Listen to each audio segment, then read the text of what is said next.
Halo semuanya, apa kabar? Selamat bertemu kembali di channel Pan Sakura Channel. Sekarang saya sedang berada di Ikuno Ginza. Ayo sebelum masuk kita beli tiket dulu. Karcis masuk untuk dewasa 1.200 yen, pelajar dari SD sampai SMA itu 600 yen, dan anak-anak di bawah SD itu gratis. Selengkapnya tanya Pak Google lagi ya. Setelah kita beli tiket, kita dipersilakan masuk dan langsung diperlihatkan bagaimana cara pada zaman dahulu orang mengolah perak. Inilah proses pengolahan perak secara tradisional pada zaman dahulu di Jepang. Di Jepang, di daerah-daerah pariwisata mereka tidak menggunakan manusia, jarang menggunakan manusia untuk menjelaskan sesuatu. Mereka kebanyakan menggunakan robot dan memasang papan-papan yang berisi tulisan untuk penjelasan tempat-tempat itu, dan dirancang sedemikian rupa supaya bagaimana caranya orang mengerti tentang sesuatu yang ingin mereka jelaskan. Lokasi tambang ini berada di Asagoshi, Ikunocho, Ono, Prefektur Hyogo. Jam operasional dari tempat tambang ini adalah April sampai Oktober sekitar pukul 9.10 sampai 17.20. Bulan November jam 9.10 sampai jam 16.50. Desember sampai Februari itu jam 9.40 sampai jam 16.20. Tutup setiap hari Selasa kecuali hari libur. Ditambah tutup akhir tahun juga.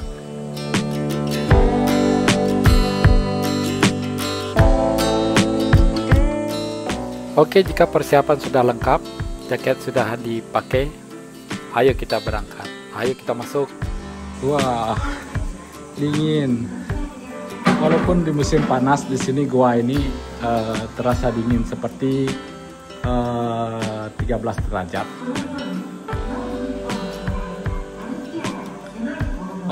Beneran dingin pakai tangan panjang. Ikuno Ginza atau pertambangan Ikuno ini telah dimulai sejak sekitar tahun 807 Masehi, menjadikannya pusat pertambangan bersejarah yang kaya akan perak, tembaga, dan timah. Dan mulai tahun 1542 itu dilakukan tambang besar-besaran di tempat ini. Tambang ini berkembang sangat pesat dan langsung dipimpin oleh kendali Oda, Toyotomi, dan Tokugawa. Ikuno Ginza ini adalah salah satu tambang yang paling terkenal di Jepang dengan sejarah 1.200 tahun. Konon kabarnya perak telah ditambang dalam jumlah yang begitu melimpah sehingga seolah-olah bumi ini terbuat dari perak katanya. Di dalam guys ya, bisa jalan-jalan di tambang tua ini sekitar 40 menit. Di sini bebas, jamnya tidak ditentukan. Boleh di sini dari awal, dari pagi sampai sore juga, sampai tutup juga tidak apa-apa. Banyak juga yang kesini tuh sambil ngantar wancang ya, ngantar anjing peliharaan. Karena anjing kan suka sama dingin gitu ya. Walaupun semua anjing tidak suka sama dingin, tapi kebanyakan yang datang ke sini itu rata-rata membawa anjing guys. Dan ada beberapa dari anjing itu tidak mau keluar dari gua ini karena di luar dia rasakan panas gitu. Dan saya juga baru tahu setelah saya 20 tahun di Jepang, saya baru tahu bahwa ada tempat di Jepang itu yang di musim panas ada temperatur sampai 13 derajat. Nah ini nih guys, ini ada wine disimpan di dalam gua. Ini apa artinya? Nah guys, wine yang ada di dalam gua pertambangan itu bukan kebetulan, tapi itu sengaja memang ditaruh di dalam gua karena sangat ideal untuk penyimpanan dan pematangan wine itu sendiri. Nah guys, inilah alasan kenapa orang menyimpan wine di dalam gua di Jepang ataupun di Eropa. Alasan pertama yaitu suhu stabil sepanjang tahun. Di dalam terowongan tambang Ikuno ini suhunya sekitar 13 derajat Celcius secara konstan, baik musim panas maupun di musim dingin. Suhu stabil itu sangatlah penting supaya wine tidak rusak karena fluktuasi panas dan dingin. Alasan yang kedua yaitu kelembapan yang tinggi. Tambang memiliki kelembapan alami sekitar 70-80% dan cocok untuk menjaga kelembapan gabus botol wine agar tidak kering. Karena kalau gabus kering, udara bisa masuk dan merusak rasa wine itu sendiri. Alasan ketiga, minim cahaya dan getaran. Wine sangat sensitif terhadap cahaya dan getaran. Gua tambang gelap dan tenang sehingga kondisi sempurna untuk fermentasi alami dan pematangan jangka panjang untuk wine itu. Yang keempat, pemanfaatan tambang yang sudah tidak aktif. Nah, setelah tambang perak Ikuno ini ditutup pada tahun 1973, sebagian lorong dimanfaatkan sebagai wisata edukasi. Sebagian lagi dipakai sebagai gudang penyimpanan wine, sake, dan makanan. Ini penyimpanan cerdas yang mirip seperti di Prancis atau Spanyol, di mana wine juga banyak disimpan di gua batu kapur di sana. Nah guys, kembali ke sejarah gua tambang ini ya. Pada masa Sengoku dan Edo, lokasi ini menjadi semakin strategis. Oda dan Toyotomi hingga Tokunaga mengambil alih tambang sebagai sumber dana penting untuk negara. Panjang keseluruhan untuk terowongan di Ikuno ini mencapai 350 km dengan kedalaman hingga 880 meter guys. Pada kampanye Meiji, tambang menjadi milik kekaisaran atau imperial property pada tahun 1889. Pertambangan ini akhirnya dihentikan pada tahun 1973, kemudian dialihkan menjadi pusat edukasi dan museum.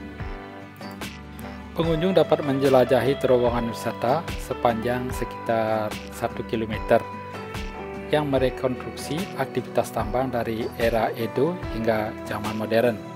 Areal ini termasuk dalam warisan budaya Jepang, yaitu Koseki to Ginsu no Basamichi, yang artinya jalan kereta kuda perak dan jalur tambang, dan semakin dilestarikan sebagai nilai sejarah regional. Nah, bagi yang belum pernah ke sini ataukah yang akan ke sini, akses dari Ikuno Ginza ini dari stasiun JR Ikuno kalau pakai kalau pakai kereta, kemudian setelah keluar dari stasiun itu bisa naik bis atau naik taksi menuju ke komplek tambang, atau yang pakai mobil bisa lewat jalan tol dari Himeji atau Wadayama lalu turun di pintu tol Ikuno sekitar 10 menit menuju lokasi. Nah guys, di samping aktivitas mengelilingi goa ini di siang hari, ada juga aktivitas untuk malam hari. Program ini disebut night walk atau tur malam dengan lampu senter di terowongan tambang. Acara ini seru dan unik katanya guys. Acara ini khusus dirancang pada hari Sabtu, minggu keempat ya, tiap bulan selama musim panas. Harga tiketnya juga tidak biasa, itu harga tiket per orangnya itu 2.000, tapi tidak perlu reservasi katanya. Ada beberapa festival tradisional di tempat ini guys, yaitu Heikuro Matsuri, yaitu pada bulan April ya, untuk merayakan sejarah tambang. Pada bulan Agustus ada festival tradisional yang namanya Toro Nagashi atau pelepasan lampion di sungai sebagai tradisi obong. Pada bulan September ada festival Kanaya Matsuri, pasar dan pertunjukan ya, mengenang masa kejayaan jalan pedagang tambang. Festival Hina atau Silver Valley Hina Matsuri berlangsung akhir Februari sampai awal Maret di sekitar stasiun dan jalanan kota dengan dekorasi boneka hina dan tur kota itu gratis. Untuk pesona lokalnya, Ikuno juga dikenal sebagai asal masakan Hayashi rice. Banyak tersedia di restoran lokal dekat tambang seperti Maroni. Ada danau buatan yaitu Ikuno Ginza Lake. Di sana, di sekitar sana ada bangunan-bangunan yang masih dipertahankan sebagai memorial, termasuk rumah kelahiran aktor Takashi Shimura, yaitu aktor film Kurosawa. Pada zaman dahulu, waktu menambang itu hanya menggunakan tenaga manusia, dan pada era modern mesin-mesin sudah banyak dibuat, yaitu salah satunya mesin pemuat atau loader. Kalau di bahasa Jepangnya itu roda ya. Loader adalah kendaraan tambang yang dipakai untuk mengangkut batu, biji atau tanah hasil galian dari terowongan menuju permukaan atau ke gerobak tambang. Dalam tambang perak Ikuno ini, loader menjadi penting setelah era modern, yaitu zaman Meiji ke atas ya, ketika teknik pertambangan mulai memakai mesin, bukan hanya tenaga manusia. Di dalam ruang wisata Ikuno Ginza, banyak alat kerja tambang dipajang lengkap dengan label seperti loader, drill, dinamit, dan lain-lain. Tujuannya supaya pengunjung bisa melihat evolusi teknologi pertambangan dari alat manual yaitu zaman Edo, mesin bor uap, sampai ke loader modern. Loader yang ditampilkan di tempat ini biasanya adalah versi kecil atau underground loader, berbeda dengan loader besar yang dipakai di tambang terbuka. Nah, di samping loader, yaitu mesin pemuat untuk mengangkut batu, biji ke gerobak, ada juga alat-alat lain seperti drill ya, atau bor tambang. Ini digunakan membuat lubang untuk peledakan ya. Nah, jenis drill atau bor ini seperti ini ya, seperti yang di video sekarang ini. Nah, setelah drill atau bor tambang itu selesai dipakai ngebor, setelah lubang itu terjadi, kemudian dipakai dinamit atau bahan peledak untuk menghancurkan batu-batu yang keras. Dalam pertambangan juga ada gerobak tambang yang disebut dengan toroko ya, yaitu kereta kecil yang ada di rel untuk mengangkut hasil galian. Ada juga pompa air yang digunakan waktu kebanjiran. Ada juga kompresor ya, mesin penyedia udara yang bertekanan untuk bor, dan alat yang lain seperti alat pneumatik ya. Juga ada air drill ya, ada bor bertenaga udara yang lebih efisien daripada manual. Di dalam tambang juga ada ventilasi tambang untuk lubang udara untuk sirkulasi oksigen. Nah guys, di dalam tambang juga ada lift tambang ya, yang dalam bahasa Jepangnya itu sering disebut rifuto atau rifta atau sokoki atau erebeta. Itu yang dulunya dipakai untuk mengangkut orang dan biji dari kedalaman tambang ke permukaan. Nah guys, tambang di Ikuno ini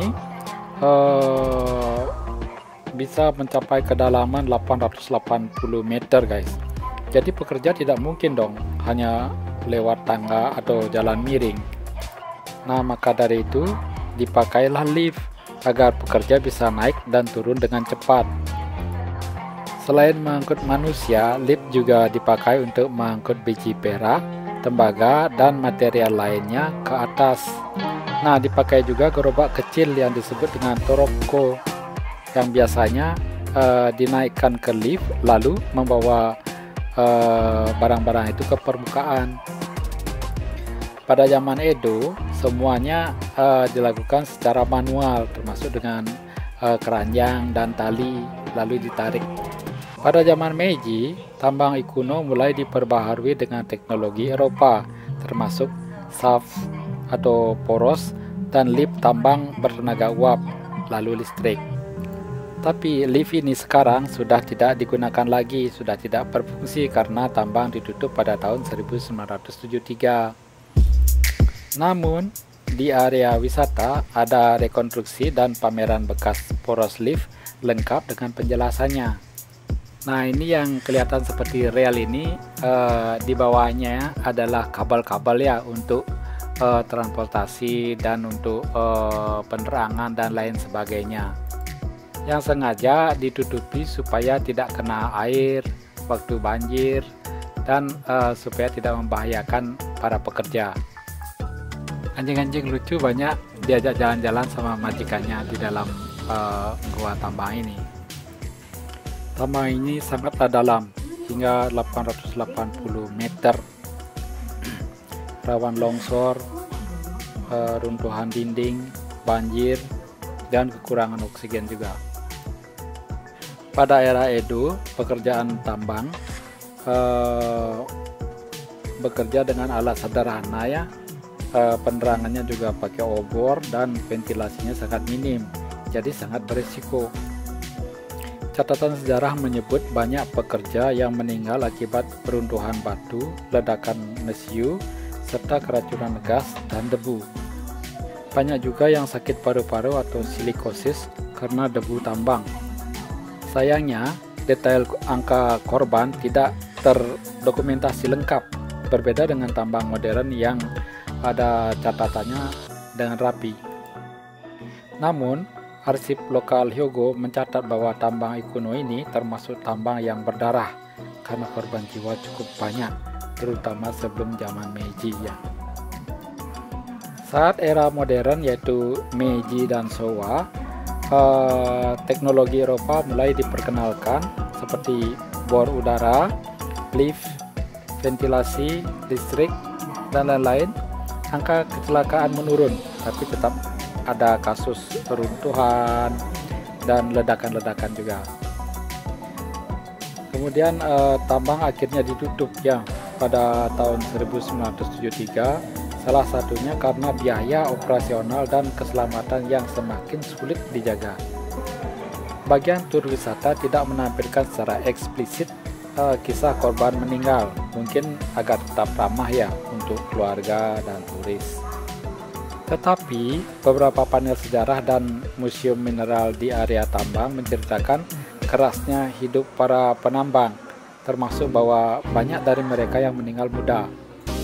Karena itu diadakan juga festival peringatan atau bahasa Jepangnya Ireisai yang diadakan untuk mengenang para pekerja tambang yang gugur akibat reruntuhan, ledakan, penyakit paru-paru, dan kondisi kerja keras.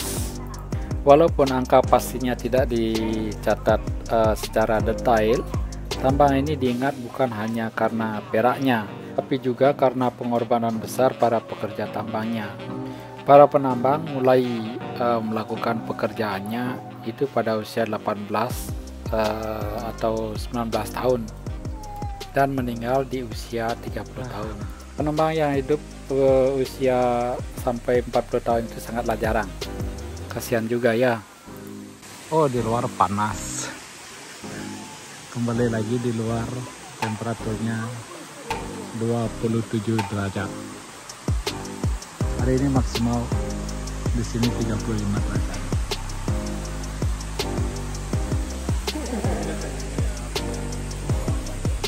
Di luar panas, di dalam dingin. Oke guys, sampai di sini dulu video kali ini. Semoga video ini bermanfaat bagi yang membutuhkan ya. Memang tempat ini luar biasa. Dan saya sendiri juga baru pertama kali ke tempat ini dan saya baru tahu bahwa baru sekarang ada tempat seperti ini. Oke guys, terima kasih sudah menonton video ini dari awal sampai akhir, dan tiba saatnya saya pamit undur diri. Semoga video ini bermanfaat dan sampai jumpa. Terima kasih.